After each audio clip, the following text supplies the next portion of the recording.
2 weeks ago, Matt Lovenfoss pulled up to his house. 2 weeks ago. 2 weeks ago. 2 weeks ago from now when we're recording this. So Which is I'm going to tell you a 1978. date. No, it's not. It's March 2021. Matt Lovenfoss. April. Yeah, no, but 2 weeks ago was... Oh, I think you meant now. Jesus Christ. Makes sense now. Pulled up to his house in New South Wales mid-north coast in the midst of record-smashing floods going on all around him. And he saw a strange sight. It looked. Was it a whole town underwater? Because I think that's to be expected. There were basically whole towns underwater, but this wasn't the strange sight that he reported to us here at the Wholesome Show. This was a different sight. It looked like a carpet of brown, or a brown carpet. A brown carpet. I think brown carpet, because of brown suggests there is a substance called brown. And I don't know if you can make carpets out of that substance. He described it as a carpet of brown, but I'm going to call it looked like a brown carpet covering the ground and rippling. Let's say I was going to say, I don't want to ruin it, but was this carpet rippling? Active? As you do, Matt went over to have a look. Now, at the same sort of time, Shayna and Steve Varley nearby were visiting the Penrith Weir in Western Sydney. Again, they were visiting because there were floods. There was a lot of water going over the weir, and they wanted to go check it out. To be clear, that's a fair way south of the mid-New South Wales. It is. Given this is in Australia, we have large areas that go underwater at any one time. And what other people call countries, we call a quarter of a state. Yeah. God, we're big. And again, they saw the same carpet of brown, or brown carpet. For them, it wasn't covering the ground. It was covering the hand railings on the edge of the weir. That's not cool. Same sort of time again. Maxville resident Melanie Williams saw the brown carpet of brown covering the outer wall of her home. Her neighbour very, very helpfully, her neighbour... was seen screaming and fleeing. No. Her neighbour was very helpful and said, "Don't worry, love, it's twice as thick inside my garage." So... Oh, thanks, Sheila. Thanks, buddy. Twice as bad at my house. Don't worry, it's worse. You want to come over here? You won't want to. So Matt Lovenfoss, Matt, the guy who saw it, I described as seeing it first, went in to get a photo. And the brown carpet was a swarm of millions or potentially billions of spiders. I got a photo here for you, Rod, that you can just look at the number of these things crawling towards. Can I clarify the B word was appropriate? Yeah, I'd say the B word is appropriate because they're going off into the distance, and you can see just at his feet. And the thing I love about this photo, is it sort of cuts off, and there's just more spiders in the cut-off zone. It's not like there is a gap. There's a gap between you as the viewer and Matt as the photograph taker. The spiders are clearly closer to him than he has bothered to take photos of. Yeah. So there are so many spiders here that they just go off into the distance, a horizon of spiders. I'd heard of it, but I hadn't seen any photos till then, and that's probably a moderate one, right? Yeah. Well, it's a good one. It's a good photo. Fucking blanket of spiders to the horizon. No, come on. A blanket of spiders. And the spiders were, of course, rushing to get anywhere they could to escape the floodwaters. Into houses, up trees, up legs. Yep. Now, I don't know what type of spiders these were, but I just wanted to add to this with a little warning that was put out in the Sydney area because these might have been non-threatening spiders. We have a whole range of spiders in Australia, some deadly, some... delicious, moderate deadly, not so deadly. No, there are some that are not deadly. Yeah. But Sydney, there were warnings put out that there would be in this after these floods an absolute boom in the world's most deadly spider, the funnelback. Funnel web.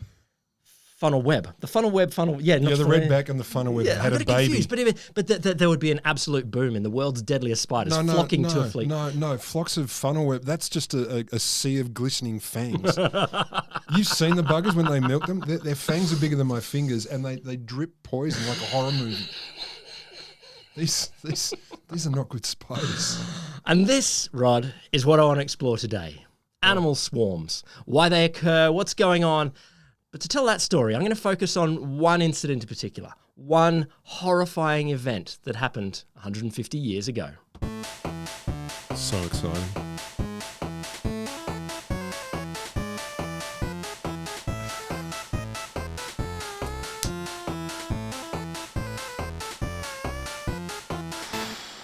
Welcome to The Wholesome Show, the science stories podcast for people who sit up the back of the classroom. And for people who are going to wrap themselves in glad wrap for the rest of their lives after hearing about the spider swarms and the sheer volume of them. Because look, yeah, okay, that grabbed me. the idea of a spider swarm. It possessed the inside of my soul as something horrific that I never want to be around. And it's not a swarm. Like, what do you call a shitload of spiders altogether? I don't think until today there wasn't a word for it. No, there isn't. You didn't need one. There wasn't a collective noun for spiders anywhere. It was Legs? a panic. Panic, yeah. Shit yourself with spiders. Trouserful, maybe. The Wholesome Show, did we say this? Is me, Will Grant, and him. Dr. Roderick Griffin, every itch now bothers me, Lamberts. Don't worry, I'm not going to tell you too much about spiders now. This is not a spider thing. This is about swarms. This is about swarms. So that's going to be fine. The Wholesome Show is brought to you by the Australian National Centre for the Public Awareness of Science. And spiders. Particularly en masse. No? In 1803. So that's not 2 weeks ago. No, that was 200 years ago. President Thomas Jefferson sent 218 years ago. 218 years ago. Jesus, mate. Sent Captain Meriwether Lewis and his good buddy. No. His name's backwards. Let's start with that. I did like that. Your first name's Meriwether. No, and your surname's Lewis. No. Lewis Meriwether. It would work. Maybe that's what happened all throughout his life. He'd go into a room and people would say, "Oh, Lewis Meriwether." No. Just call me Mary. I knew a guy once. His name was. Damn, I'm not going to get this right. Bates Gill. Yeah. How'd you get it's difficult starting ending a surname. A first name with an S is tricky. Well, it's like Bill Gates, but you've swapped the words and you've got it in a weird order. And you've reversed them. Swap first letters and reverse them. Anyway, 1803, President Jefferson sent Meriwether Lewis and second lieutenant, or he's probably a second lieutenant in America, William Clark. Lewis and Clark. There you go. You heard it coming. Off on what was called the Corps of Discovery Expedition. Clark Lewis, isn't it? Lewis and Clark. No, what's Clark's name? William Clark. It's just a normal name. William. He's just got a normal name, but the other guy was Meriwether. So, hi, Mary. Isn't that a Hobbit name? It is a bit of a Hobbit name. Anyway, they went across America. Their job was to go and chart those lands that were not charted yet by the white people. So off they went. Yep. And one of the things that they did report back was seeing herds of American bison, or buffalo that they called them, stretching from horizon to horizon as far as you could see. So just insane. Like they thought there were billions. There weren't quite billions, but it was just insane volumes of animal. Like so many of them individually, but also it was just as a stampede of each one of them probably weighs a ton. They're like insect-like numbers of a giant creature. Totally. Yeah. They're like 2, 3, 4 meters long. From tail, if you stretch the tail out. And they're about 3 meters tall at the shoulder. About 3 meters tall. Yeah. But anyway, you know what else? They have 2 mouths. Did you know that? No, I don't. No, they are a very big cow. They're strong. And historians now estimate that there's probably like 30 to 60 million of them in these herds. So in the herds, not in the country, in the herds. In the herds. Well, I think at some point there might have just been 2 herds. Like these herds were gargantuan numbers of animals. That would be a carpet of brown. That would be a carpet. I don't know which one I'd be more terrified with. I wouldn't want to get in the way of the bison. At least the bison one's fluffy. Yeah, that's true. Like lying on spiders or lying on bison hit by hair. A stampeding bison? No, I'm thinking if it's a carpet, I'm walking on it. It's very nice on the foots. Walking on spiders. Okay, all right, we'll take that. So this is just a huge volume of biomass. I mean, if you want to get scientific, this is billions of pounds of kilograms of animal, and they need something to eat. And so billions of pounds of kilograms. Pounds of kilograms. Lots and lots of animal. And they're eating all of the plains. Yeah. Now, this is how the American plains had been for millennia. But over the next few decades... They fixed that though, didn't they? They did fix that. Yeah. Now, for the first few decades after that, so the 1810s, 20s, 30s and 40s, their population did drop a bit. You know, there was hunting. And also the First Nations people, they got better at hunting because they got horses and guns around this sort of time. And so while they were hunting buffalo before, now they became more efficient as well. Yeah. So their population dropped by a couple of million, 2 or 3 million. They could count them via the hides that came in. That's nothing. It's nothing. That's a blip. Well, it's not good, but it wasn't the biggest problem. But after the time of the Civil War, something pretty bad changed. So the Civil War was 1865. Or ended in 1865. And at that point, the US government said, you know what we got to do? We got to expand out that way. Which US government? The one that won. The Union. The Union. The Onion won. The Union-esque government. They won. The ones that won. They said we want to have a new war. And what we're going to do, we want to expand our populations out there, but there's some other people that are in the way, so we need to kill them, not have them in the way. Help them not be in the path. Yeah. So it's a service. I don't think anyone was saying this was a nice event. This was obviously a horrific event. Now, there were a whole bunch of battles and massacres in here, and I'm not here to tell that story. It was a horrific story, and it was, this is a genocide. But I want to just hear this tiny bit of the genocide where... Just the happy bit? No, not the happy bit. Not the happy bit. One fun bit of the genocide. It is. Not the happy bit. Bet you didn't know. It was the buffalo. So the US government said, you know what? If we... they seem to be pretty closely linked with the Native Americans. Or they called them Indians at the time. They said, they rely on the buffalo quite a lot. They eat them for meat. They use the hides for wrapping on stuff. Yeah, for their tents, hats and shoes, for their moccasins, probably. So they said this might be the innovation that will solve our Indian problem. Yeah. So a guy named Philip Sheridan, Major General Philip Sheridan, he was tasked. I think you mean Sheridan Phillip. Reverse order. Sherry and Mary got together. So he was tasked with forcing the Native Americans off the Great Plains, the bits that they wanted to farm, into the reservations. I think you mean encouraging. And what he suggested was make them poor by their destruction of their stock. Yes. And then settle them into the lands allotted to them. So destruction of their stock is the buffalo. Yep. So he later declared, kill every buffalo you can. Every buffalo dead is an Indian gone, which is... clear. It's very clear messaging. It's very clear messaging. Yeah. But for one sentence to have two horrific events in it, we want to genocide two things. No, you don't genocide animals, but you extinct animals and you genocide humans. Yes, that's true. But God, efficient communicator. He wasn't efficient. This is horrible. The thing is, everyone got involved, and for a government policy, it was radically successful. So thousands and thousands of buffalo hunters came, and they're often killing 50 buffaloes a day because it is so easy. They're just they're thick on the ground. They're thick on the ground. So they'd kill them. They'd slice off their humps, skin the hides, tear out their tongues, and then leave the rest on the prairies to rot. I don't know why they're tearing out their tongues. Damn it! You ruined my question. Look, honey, I'm home. I got your 50 buffalo tongue. All the humps. I don't know what's in the humps. Gold. There's gold in the humps. Everyone knows that. I get the hides. Hides is for leather. But really... maybe so's the tongue. They make a good bag. A tube for keeping a drink in. No, the tongue. What the fuck is with the tongue? Seriously. Buffalo tongue? Soup. Buffalo tongue soup. Actually, that is delicious. Well, maybe. I've never had it. I think if the rest of them's like a cow, surely you can use them for normal meat. But you imagine, okay, pre-refrigeration, you've only got your wagon... and your servants. And you've killed 50 carcasses full of buffalo So today. we got 50, let's say call it 45 tons of meat today. Yes. Can you just whack that in the back of the ute? No, just the tongues. Just the tongues, That's what I'm saying. So you imagine going, just fair enough. chuck it's just 50 tons. Chuck it in the back of the ute wagon and we'll take it back to town. There's at least 100 people in our town. They could use them. So they do that day in, day out. Apparently the plains just stank with rotting carcasses. Just volumes of rotting. And you know that a 2-ton animal is not going to rot quickly. I'm not a rotting expert, but it could take months and months for this thing to... I've seen footage of this in the aftermath. It's Kevin Costner did it in Dances with Wolves, the documentary. And they show fields of said rotting flesh of creatures. Direct actual footage. There is... things got worse as well. So these people were so good at slaughtering buffalo.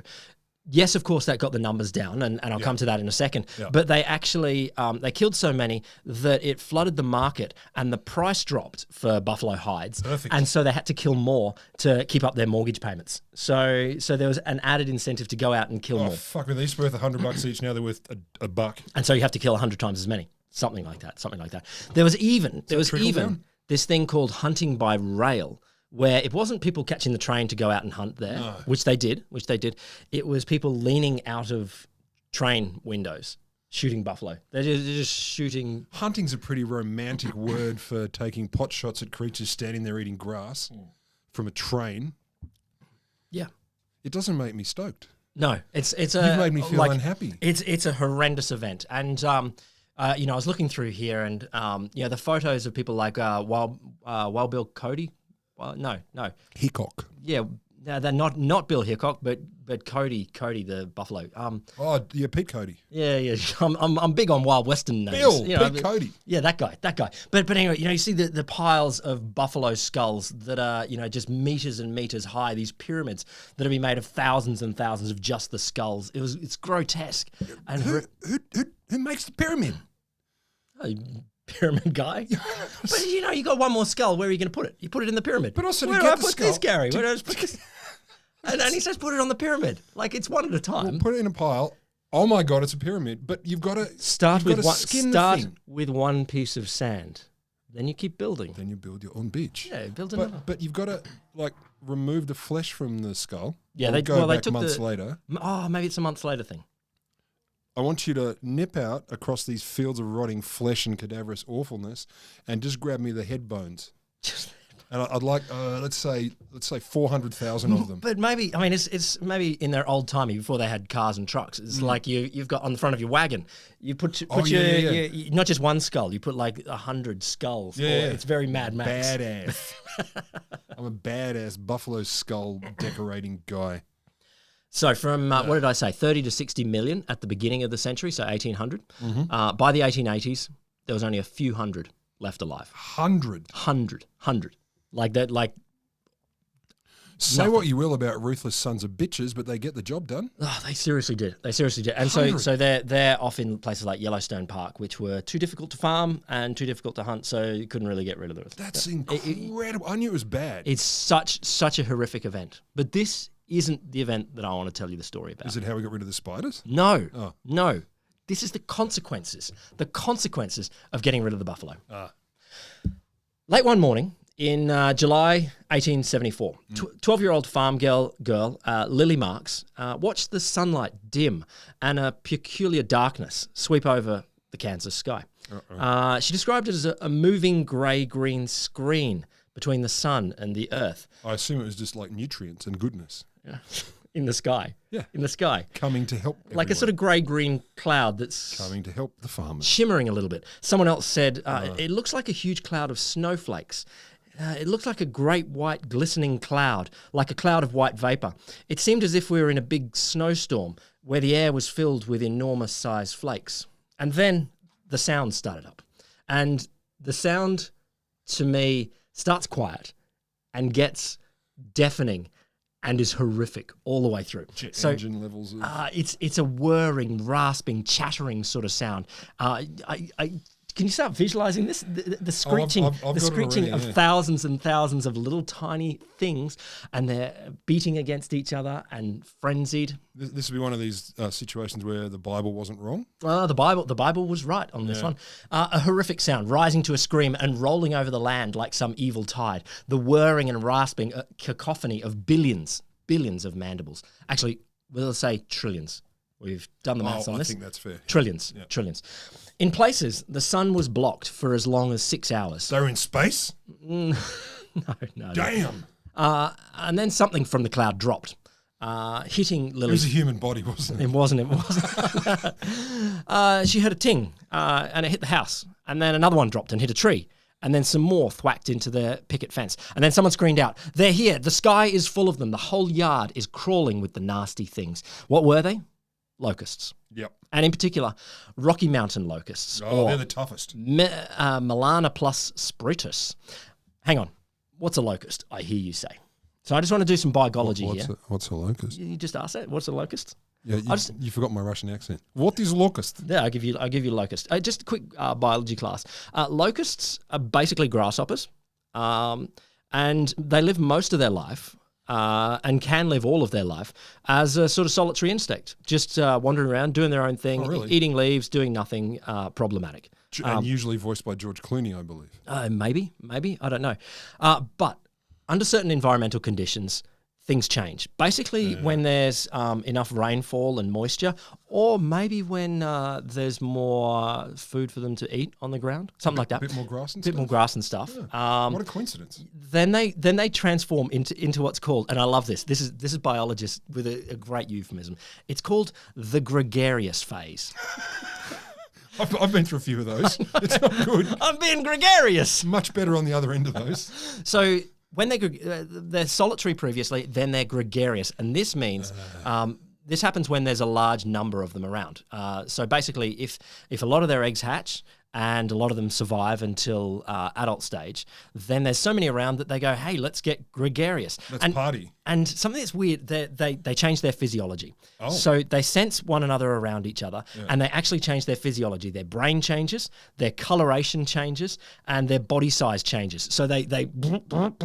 They beef up. They beef up. So Transformers? They're caterpillars that they sense each other around, and suddenly they go, oh, it's on. I'm going to get huge. It is on. I am getting jacked. If I don't get huge, I'm going to be in trouble. I think so. I want to impress the other locusts. So they get jacked. And that's fucked up. You would have thought it'd be the other way around. There's millions of us. No. Let's be sensible. It's so weird. It's competition, is it? Normally, like when they're solitary, they repel one another. Like they don't want to be around each other. That's not. But something changes when the number is enough that they suddenly just change. And they go, oh, we want to be around each other. This is the party shit. This is good. When they're solitary, they actually make very sensitive and devoted pets. Yeah, I'm sure they do actually. But eye contact is just moving. I don't think there's many people that want a plague of locusts as a pet. No. No one says my pet is a plague. I have a solitary locust. Fine. This is Keith the locust. But this is. Don't bring your pet round to a barbecue. Like if that's your pet, that's just bring 0.7% of your pets around, maybe. So scientists don't actually know why they developed this trait. It's potentially something to do with living in unstable environments or harsh environments that might change radically, something like that. Okay.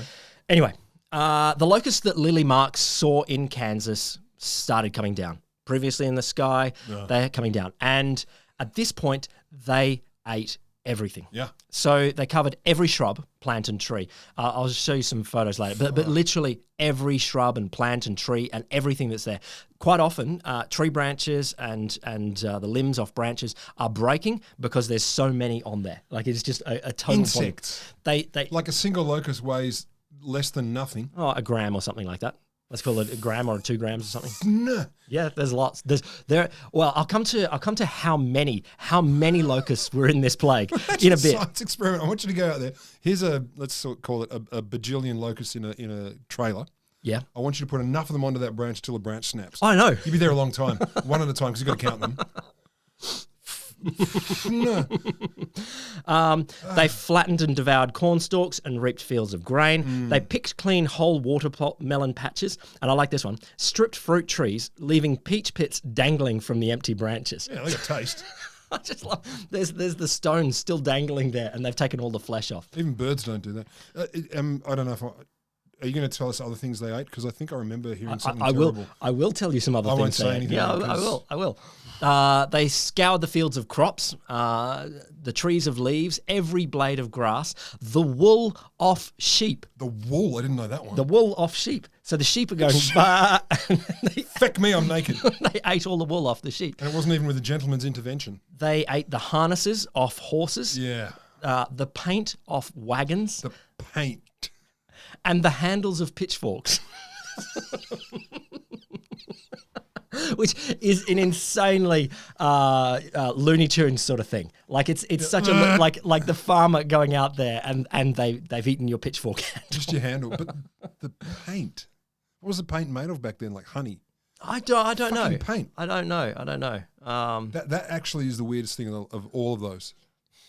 Paint. I'm not sure. It must have been delicious, or it must have triggered for them. It could potentially have been a colour thing, because there is a colour thing coming up. They washed up in waves against the fences, piling like a foot deep or more. Christ. So just bodies of them. They feasted for days, even devouring the clothing and quilts that farmhands threw protectively over the vegetable garden. So people are getting like a blanket and they throw it over the vegetable garden to try and protect it, and the blanket just gets eaten. I've got to go home. I literally just planned it today. I've got to go home. I don't think my netting's going to work.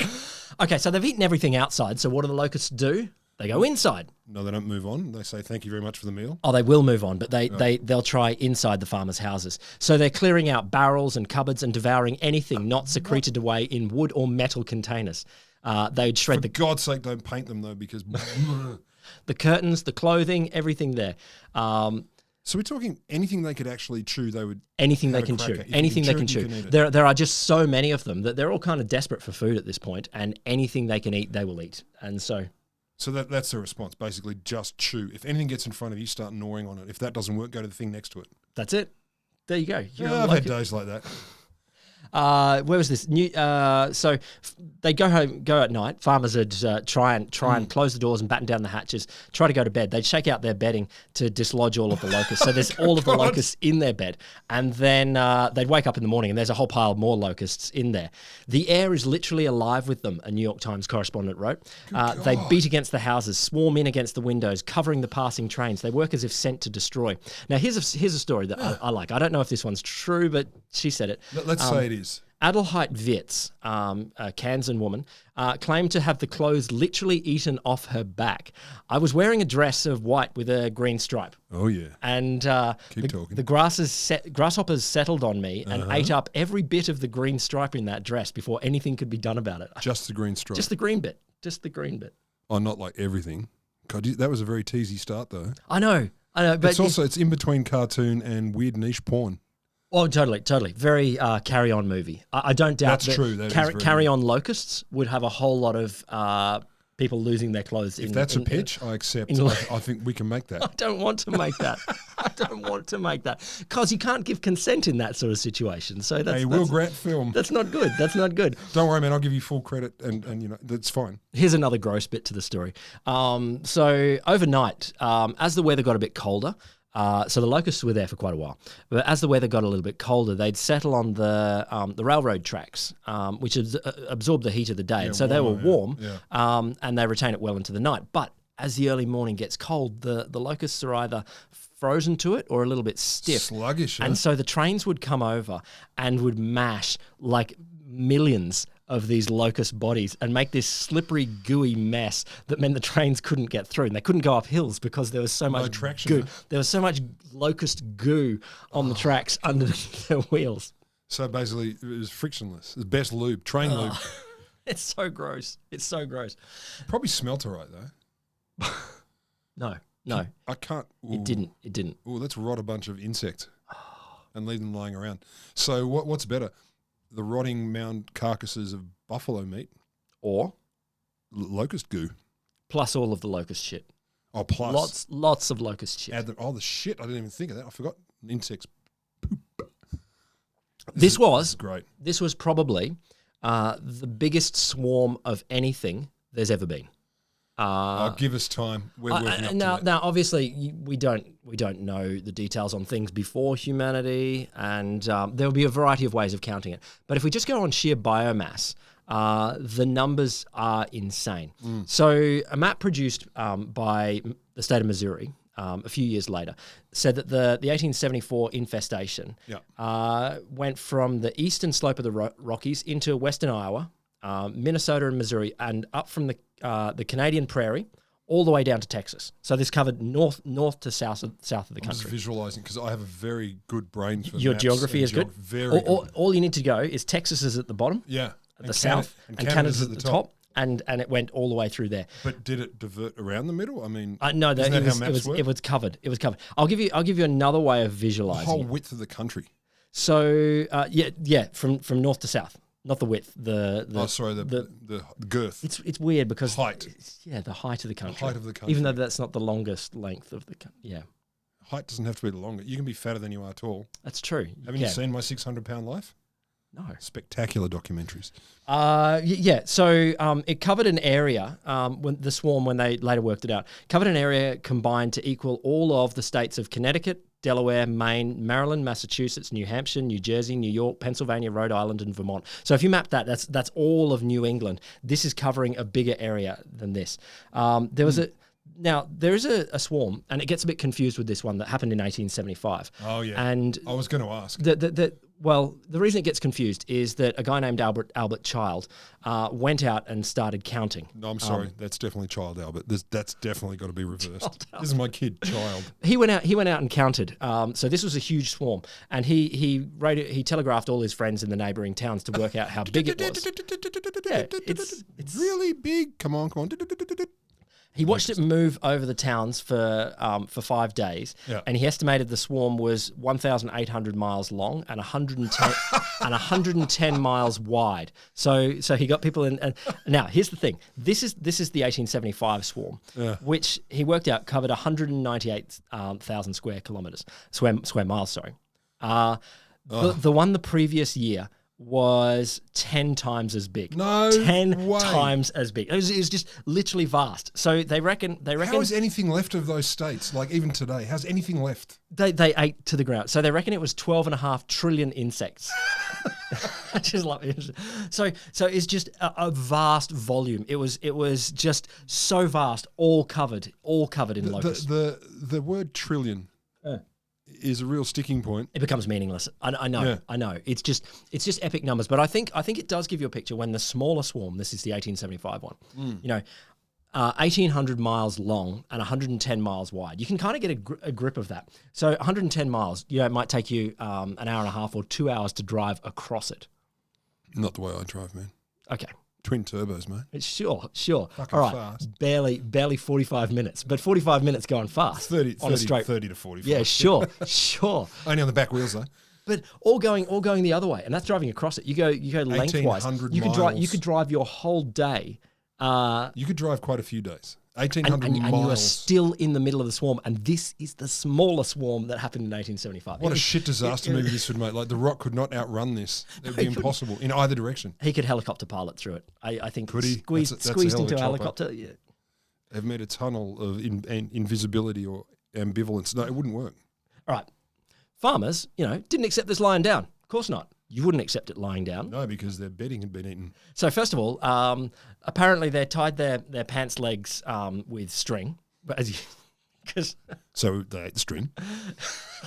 Damn it, green string. Fuck it. I do.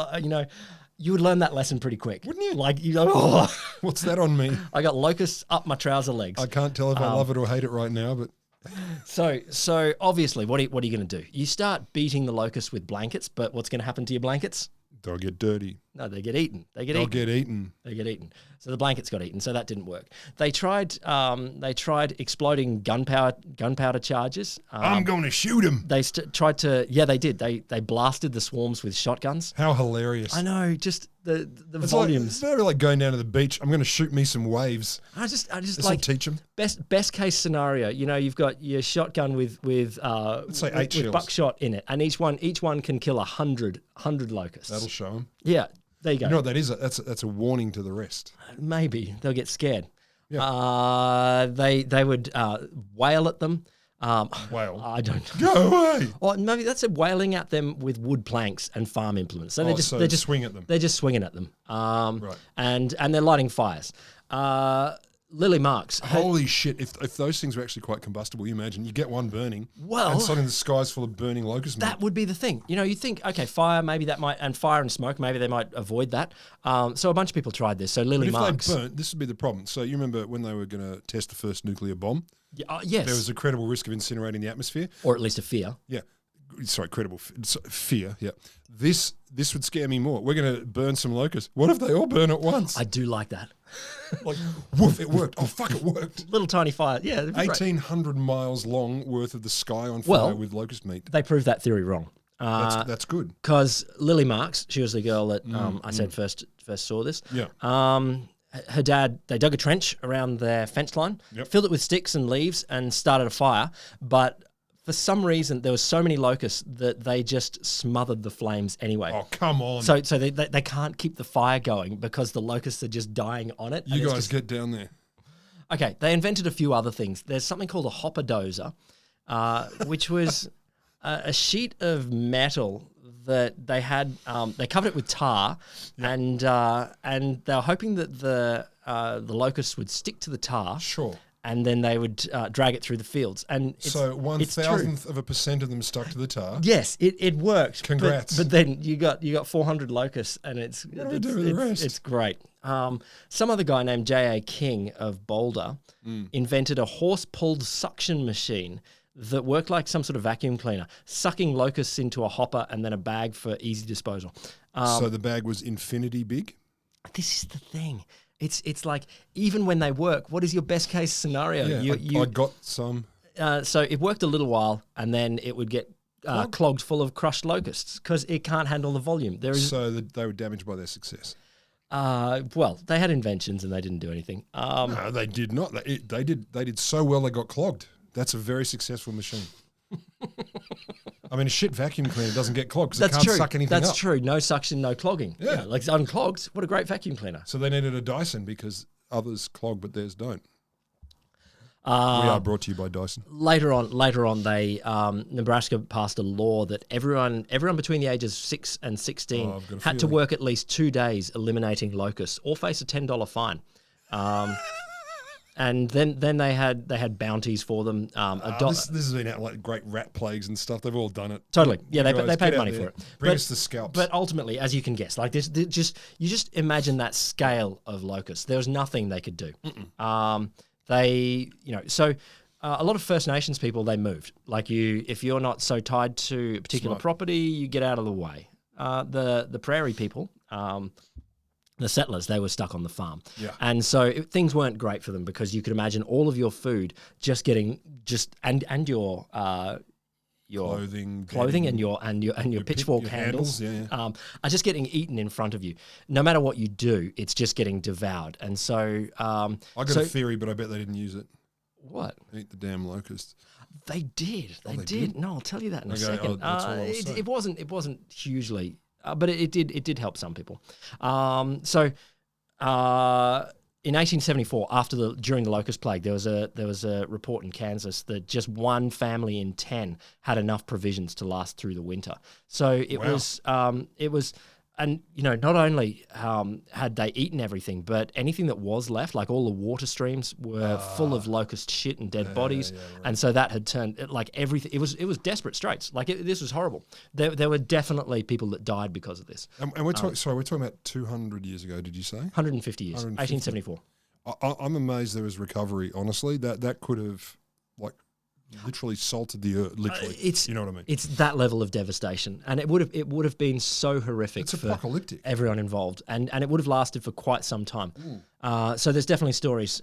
We have seen within the past week families which had not had a meal of victuals in their house. You could have just said meal. I love a victual. Families that had nothing to eat save what their neighbours gave them and what game could be caught in a trap since last fall. In one case, a family of 6 died within 6 days of each other from want of food to keep body and soul together. From the buffalo meat? No, they're all gone. They it's just lying around. From present indications, the future 4 months will make many graves marked with a simple piece of wood with the inscription "Starved to Death" painted on it. So, of course, as you suggested, eat the locust. Eat the locust. So, a guy named Charles Valentine Riley, who's the Missouri state entomologist, which I love that at the time they had a state entomologist. Like, what's your qualifications? I really like bugs. I don't doubt they did, but I can't imagine they're necessarily super scholarly about their pursuit. Look, maybe you don't need to be. No, I think this was not the first time there had been locust plagues in America. Okay. I mean, they go back to biblical times, and America had experienced small versions of this quite a lot. This one is far bigger than any other time. So I don't doubt that farmers have wanted someone around that can identify bugs for them and tell them what the warning signs are. So fair enough. Anyway, he said, "Look, here's the solution. The solution should be we should eat them." Man has used the insect as food since ancient times. So he proposed what he called entomophagy. Entomophagy. Yeah, that makes sense. Eating it. Yeah. You just eat it. Ophagy's like scoffing. Yeah, I know. Bug go like anthropophagy. Anthropophagy. Anyway, he said you can eat them. He said what you should do is take off their legs and their wings, fry them up in butter, and I love this.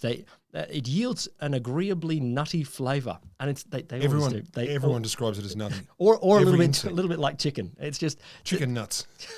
I want to have me a bowl of chicken nuts. Or you can put them together and grind them up and make a palatable soup. And then he sent them around to various people, like a St. Louis caterer, who insisted he would have them on his menu every day if he could get them. So there were certainly people... if he could get them. That wasn't the problem. That's a bit thin. Some people, gourmands, claim that a locust fried in butter, fried and seasoned with salt and pepper, tasted just like crawfish. Or tasted like butter, salt, and pepper. Yeah, exactly. And I'm not against it. I think that there's no problem. We've eaten bugs on this very show. Indeed. And it was fine. Others were horrified because they hated them so much. They were like, "You destroyed my life. Why should I eat you?" I don't. Yeah, I'd rather starve. But anyway. Well, people get mad. And then they just went away. All of the fire, all the shooting at it, all of the whacking them with worked. With it didn't. Did not work. It did. They just went away. I mean, seasonal change happened, obviously, and the locusts will move on when there is no more food to eat.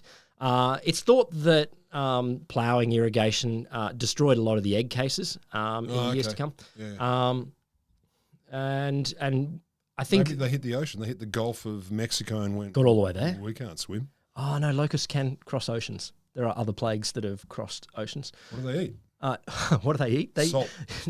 Albatross. What do they eat is each other. So, that's the cool very thing, pragmatic. the cool thing about a giant locust plague is they will eat each other, and then when they need a rest, they will surf on the bodies of their brother and sister locusts. Yeah, but who hasn't done that? You go on a beach holiday, schoolies or whatever it is, and now and then a few people die, and to keep yourself alive, that's respect. So But here's the eat thing. each other. That's Here's the funny. thing. So this was 1874, and there you go. Will's just going to smash everything made of glass. Maybe I should. This is 1874, and what did I say? There were 12 trillion of these Rocky Mountain locusts flooding through the skies. Really, after 1 trillion, who cares? Trillions. I get it. Or let's just say there's a lot. Buttload. There was another swarm in 1877, and that was probably the last major swarm of the Rocky Mountain locusts. 30 years later, by about 1902, they were extinct. Extinct. The last living extreme, isn't it? The last living specimen of the Rocky Mountain locust was seen in Canada in 1902. Oh, come on. It took quite a long time for them to be declared extinct. They were declared extinct, I think, in 2010 or something like that. Oh, wow. But they, after being 12 trillion of them in 1874, just 30 years later, they're extinct. That's so... Wow, what a dumb species.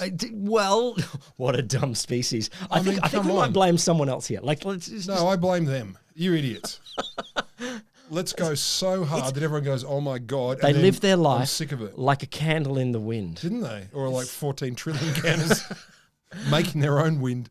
And it baffles me because they were so ubiquitous that no biologists really collected a sample. They're like, there's so many, we won't bother with that. We'll go get the cool the state entomologist didn't stick one in his so back pocket. there were very few samples of them ever collected, except for go climate change. We've got a bunch more specimens now. Because Grasshopper Glacier in Montana is melting and giving us some... You go get fucked. Grasshopper Glacier. Well, I think it's called Grasshopper Glacier now because of we're getting the grasshoppers out of it. A, it exists. B, it's only taken 150 or less years for it to go, nah, screw it. I'm just going to melt. I'm not happy with this. And then we get some specimens. True. For science, it was all worth it. No. Anyway, carry on. All right. So why did they go extinct? It's the same reason they flooded in the original reason. It's environmental change, and initially it was the loss of the buffaloes that really spiked them in that year. But then you get farming changes over the next few decades that plows up all of the places where they were nesting and laying their eggs. And not very long later, there is no habitat left for this even this rapacious, terrible animal that legitimately people hated. There was nothing left for them, and so they were gone. So they're extremely sensitive to their environment, more so than many creatures then, in both positive and negative directions for their own survival. Because it's impressive. Totally. They are. They react very clearly to their environment. They feel like some kind of indicator or canary in the coal mine. This is the thing. This is what I wanted to go back to. This is the locusts and the spiders. I went through and I was like, okay, so what animals are swarming and what does it indicate? So I found. Are you going to make me feel really bad now? No, not necessarily. Not necessarily. Not necessarily. That's so qualified. No. I found like there's I a feel whole bunch good, of Dad. like there's going back to the biblical plagues. There's ideas of animals swarming for a long time. There's all sorts of things. There's the Asian giant hornets that swarmed recently. The murder hornets. No, these are called Asian giant hornets. I don't know if they're related to the murder hornets, but they killed 40 people in China recently. There's algal blooms, there's mayflies, mosquitoes, army worms, giant African land snails, which are really big snails that... Run, they're almost an hour away from us. Yeah, but no, okay, not so devastating, but there's lots of them. Swarm of Mice. snails. We've had a huge plague of mice here in Australia just recently. Spiders, as I said before, ants, and also... the spiders weren't necessarily more of them. They just happened to concentrate because they were trying not to drown. That's true. Yeah. That's true. There can be more when it's more humid conditions, but yes, Sure, yeah. they're just trying not to drown. Not against you, spiders. So, one of our spider listeners. And lastly, there's jellyfish. I'll come to jellyfish in just a second. Oh, no. But why do animals swarm? So locusts tend to live in areas where resources they need are very unpredictable. So the Horn of Africa, it's known for being very arid, going for years without heavy rain until it slams down by powerful downfalls. Yeah. So those unpredictable dynamics suggest that you have a species like locusts where they really feed off that.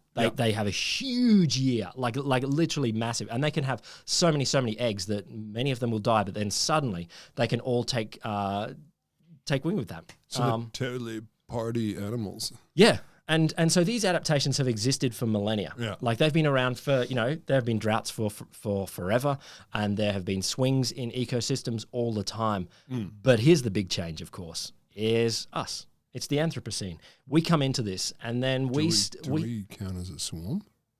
We might. I feel we're a little bit swarmy. A little bit swarmy. Yeah.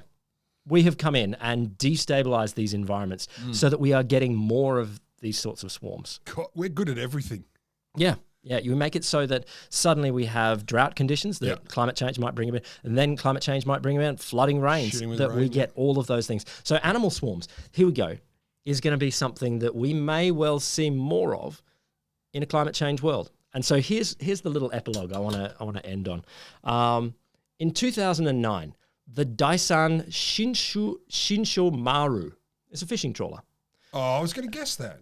Yeah, there you go. It probably just means fishing trawler number 28 or something like that. Daisan Shinshu Maru. I don't know enough Japanese. You might. I used to, but I don't now. Anyway, they're out fishing in the waters off Japan. Yep. And they, as you would do when you get a net full of fish, you think, here we go, net full of fish. This is going to be great. It's on. It's on. Yep. Now, obviously, you know that suddenly if you catch too many fish, it can be problematic. Yes. You might not be able to pull them in. And in fact, that was the problem for the Daisan. Really? They weren't fish. Oh. They were 200-kilo jellyfish. 200 kilos of or 200 kilos individuals? No. Individuals. It was dozens and dozens and dozens of these giant jellyfish. Nope. So many of these giant jellyfish. We're talking tons and tons of jellyfish that their boat is trying to bring them in, and it capsized their boat. No. I'm calling no. Here's the thing. What the fuck? No, seriously, your net got so full you pulled your boat over. With Nomura jellyfish, which are these giant jellyfish. Is this the first time ever that's happened, though? How good is the harvest? Well, look. I think boats have been pulled over by giant catches before. This just happened to be a giant catch of jellyfish. Shit you can't use. And each of those jellyfish were basically 2 meters across. Each one 200 kilos or so. And they had dozens and dozens and dozens of these things. Oh, Here's the thing. Jellyfish blooms may be something that we might see in the future. Now, here's the thing. And there's a study out there that says that jellyfish could theoretically take over the whole ocean. Excellent. They have done before. So many millions of years ago, basically the ocean was jellyfish because jellyfish eat everything, but few animals eat them. Yeah. And even worse, the slimy waste that they produce is indigestible. So jellyfish consume energy and then it disappears from the food chain. They shit out garbage. So jellyfish may potentially be able to take over a whole ecosystem and bloom. And here's the thing. In a climate change world, it's potential that they might be one of the only species that can still live out there in the ocean. So jellyfish in the water, cockroaches on the land. There you go. Does that make you happy? Yep. I'm delighted. Thank you. What a great Easter Friday. There's a reason they call it Excellent Friday. It's for stories like that. There you go. I just love, you get the locusts on the land. You get awful. Tons and tons of jellyfish. You can't eat those Nomura jellyfish. They're not high quality. Can? They're not high quality. But they are edible. I doubt they thought this is a good catch. They are technically edible. So now we're getting to a world where Soylent Green, instead of making it out of people, we'll get to a point where we can't grow much else, so we're all going to eat your Nomura. That's something? Good There you God. go. There you go. Look after your ecosystems. If you have an ecosystem, look after that one. If your neighbour does too, help them after too. that one too. Shit in their ecosystem to help their ecosystem. Exactly. And exactly. yours. Keep it all in the food chain. The Wholesome Show is me, Will Grant. Him. Keep it in the food chain, Lamberts. There you go. We'll be back next week, listener. Keep it in the food chain should be our new slogan. Food chain. Keep it in the food chain. Sounds creepy, but isn't. It is creepy. It is creepy.